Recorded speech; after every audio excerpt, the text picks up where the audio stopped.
Exercise 12.3 का question number 16 पढ़ने जा रहे हैं।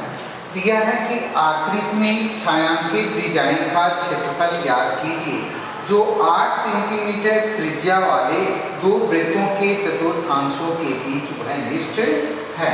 हम फिगर नहीं बना रहे हैं, फिगर आपके बुक में दिया हुआ है ना। तो इसमें क्या करेंगे, आपको छायांकित भाग का क्षेत्रफल निकालना है। तो आप इस फिगर में देख रहे हो, मान लीजिए कि एक फिगर आपका दिया हुआ है वर्ग का, एक सभी भुजाएं इसकी 8 सेंटीमीटर की दी हुई। तो आपको मालूम है कि इसका प्रत्येक कोण 90 डिग्री का होता है। ये भुजा 8 सेंटीमीटर का वर्ग है और इसमें एक छायांकित भाग ऐसे बना हुआ है ना। ये भाग जो छायांकित किया हुआ है,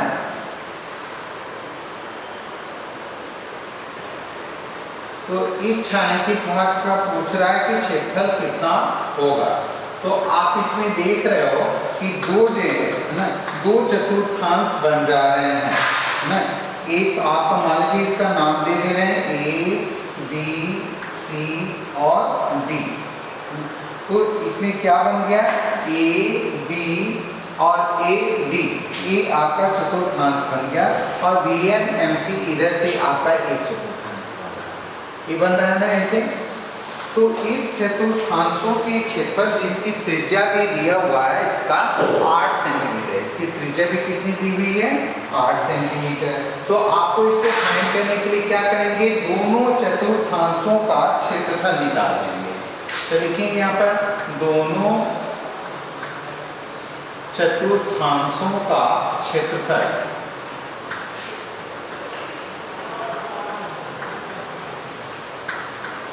तो चतुर्थांश होते हैं 1/4 और वृत्त का क्षेत्रफल होता है पाई आर स्क्वायर। तो ए 2 है तो 2 से गुणा कर देंगे, 2 गुणे 1/4 पाई आर स्क्वायर। इसमें आर की वैल्यू आप रखेंगे आर, तो हो जाएगा 1/2। कट गया 2 एकम 2, 2 दूनी 4, तो 1/2। पाई की वैल्यू रखेंगे 22/7 और आर की वैल्यू कितना दिया है 8, तो ये हो जाएगा 8 × 8। ठीक है, तो हम इसको मल्टीप्लाई कर देंगे तो हो जाएगा 704 और बाई हो जाएगा 7 × 2 = 14। ये इतना आ गया वर्ग सेंटीमीटर। अब इसके बाद वर्ग का क्षेत्रफल निकाल दीजिए, तो हो जाएगा वर्ग ABCD का क्षेत्रफल। तो वर्ग का क्षेत्रफल क्या होता है, भुजा गुणे भुजा या भुजा पर पावर 2, भुजा पर पावर 2। तो भुजा रख देंगे 8 पर पावर 2 बराबर 8 × 64, ये हो जाएगा 64 वर्ग सेंटीमीटर। अब कह रहा है छायांकित डिजाइन का क्षेत्रफल ज्ञात कीजिए। तो लिखेंगे छायांकित डिजाइन का क्षेत्रफल बराबर,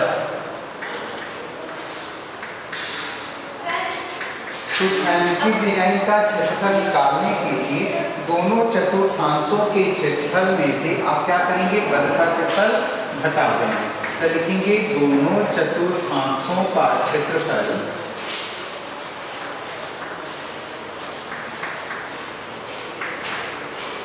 माइनस वर्ग का क्षेत्रफल। तो दोनों चतुर्थांशों का क्षेत्रफल कितना आया है 704/14 और माइनस कर देंगे 64/1। एलसीएम ले लेंगे इसका, या इसको चाहे तो मल्टीप्लाई कर सकते हैं।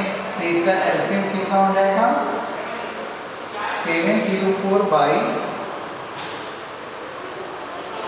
सॉरी ये कट गया था ना 11, तो 7 बन जा 7 हो जाएगा 704/7।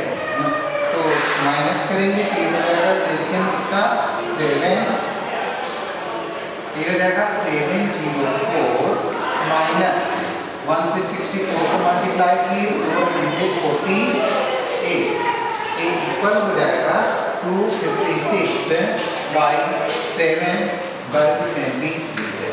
ये आपका छायांकित भाग का क्षेत्रफल आ गया 256/7।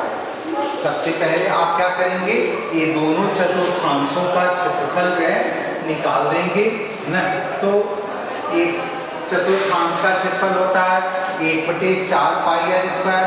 दो चतुर्थांश बन रहे हैं तो दोनों को 2 से गुणा कर देंगे तो दोनों चतुर्थांशों का क्षेत्रफल निकल जाएगा। फिर आप वर्ग का क्षेत्रफल निकाल देंगे। वर्ग का क्षेत्रफल होता है भुजा स्क्वायर, जब भुजा करती है 8 का स्क्वायर, 8 × 64। फिर छायांकित डिजाइन का क्षेत्रफल निकालने के लिए दोनों चतुर्थांशों के क्षेत्रफल में से एक वर्ग का क्षेत्रफल हटा देंगे तो आपको छायांकित डिजाइन का क्षेत्रफल मालूम हो जाएगा। नेक्स्ट देखेंगे क्वेश्चन नंबर 7।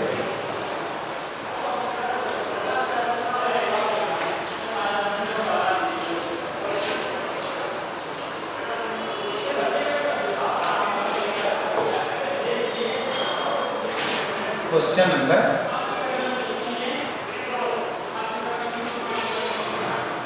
16, सॉरी 15 नहीं बताया थी, 15 भी देख लेंगे। क्वेश्चन नंबर 15, आकृति इस तरह की बनी हुई है।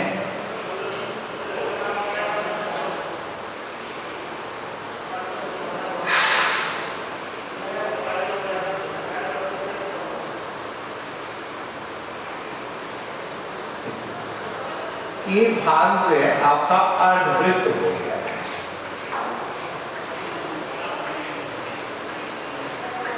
ABC त्रिज्या 14 सेंटीमीटर वाले एक वृत्त का चतुर्थांश है।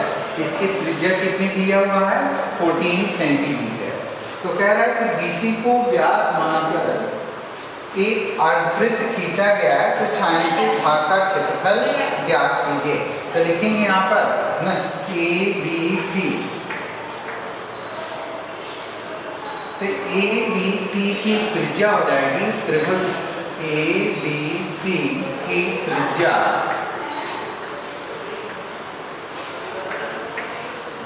R = हो जाएगा 14 सेंटीमीटर।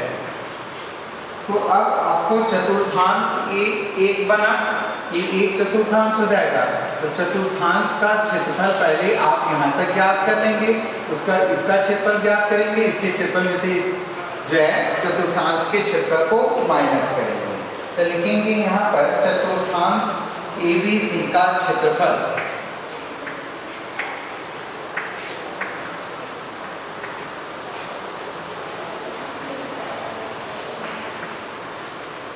चतुर्थांश का क्षेत्रफल क्या होता है, 1/4 पाई आर स्क्वायर। तो 1/4 पाई की वैल्यू रखेंगे 22/7 और आर की वैल्यू हो जाएगी 14 × 14। एक काट दिया आपने, 7 दूनी 14, 2 से कट गया, 2 दूनी 4, ये कट गया 11। 11 को गुणा कर दी, 11 × 44, 11 को 11 × 4 15, 154 वर्ग सेंटीमीटर। ये निकल गया आपको चतुर्थांश का क्षेत्रफल। अब आप क्या करेंगे, संपूर्ण त्रिभुज का क्षेत्रफल निकाल दीजिएगा। तो इसमें लिखेंगे संपूर्ण त्रिभुज ABC का क्षेत्रफल। अब ये पूरे चतुर्थांश में से ABC एक हट जाएगा तो इसका क्षेत्रफल निकल जाएगा। तो ABC का क्षेत्रफल निकालेंगे तो आप जानते हैं क्या होता है, 1/2 base into height, B into H. तो 1/2, इसका बेस कितना है 14 और हाइट भी कितनी है 14। ठीक है, क्योंकि इसकी त्रिज्या दिया हुआ है इसको, तो एक त्रिज्या ही क्या हो जाएगी, इसकी जो है एक हाइट हो रही है और ये दोनों हाइट और आधार ऊंचाई दोनों बराबर है। तो एक काट देंगे, 2 × 14, ये हो जाएगा 14 × 7 = 90, ये हो जाएगा 98 वर्ग सेंटीमीटर। अब आप क्या करेंगे, इसमें से संपूर्ण त्रिभुज ABC में यहाँ पर लिखेंगे संपूर्ण त्रिभुज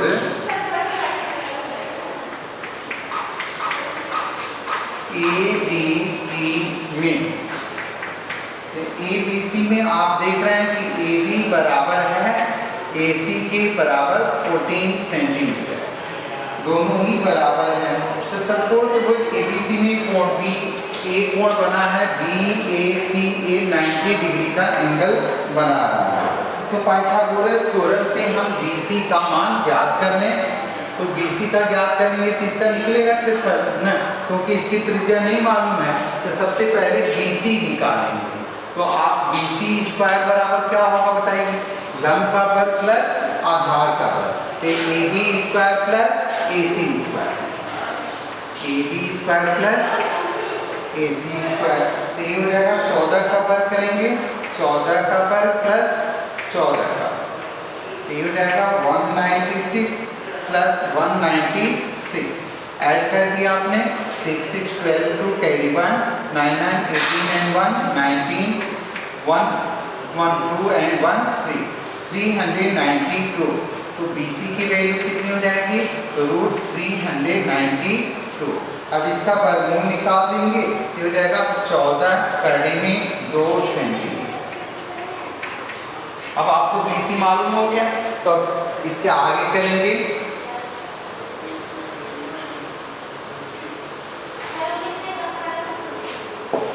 तो BC अर्धवृत्त की त्रिज्या है। BC क्या है, BC अर्धवृत्त की त्रिज्या है।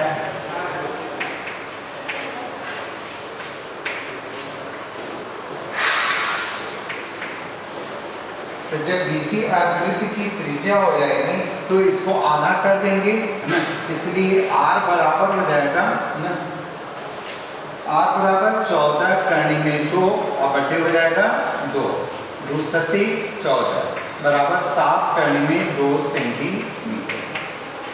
ये अर्धवृत्त की त्रिज्या मालूम हो गई।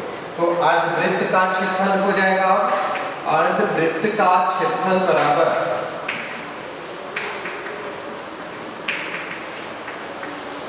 1/2 पाई R स्क्वायर, हो जाएगा आपका 1/2 पाई बटे 7, और R की वैल्यू रख देंगे 7 करनी में 2 गुणे 7 करनी में 2, एक कट के आपका 11 आ गया।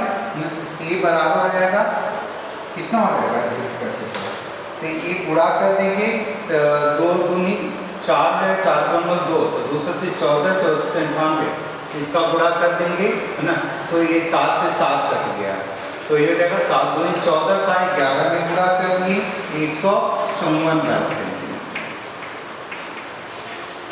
154 वर्ग सेंटीमीटर। तो अब क्या लिखेंगे यहाँ पर, छायांकित भाग का क्षेत्रफल बराबर, छायांकित भाग का क्षेत्रफल ये बराबर हो जाएगा ना 98 प्लस 154, और इसमें से माइनस कर देंगे 154, ये दोनों कट जाएंगे तो आपका बच जाएगा 98 वर्ग सेंटीमीटर। ये आपका छायांकित भाग का क्षेत्रफल हो गया। इस तरह से आपका क्वेश्चन नंबर 15 और 16 जो है समाप्त हुआ, ये एक्सरसाइज समाप्त हो गई। नेक्स्ट टाइम पर हम लोग पृष्ठीय क्षेत्रफल जो है पढ़ेंगे। आप कॉपी पूरा करके, कॉपी ला करके कॉपी स्कूल में चेक कराएंगे। Thank you students.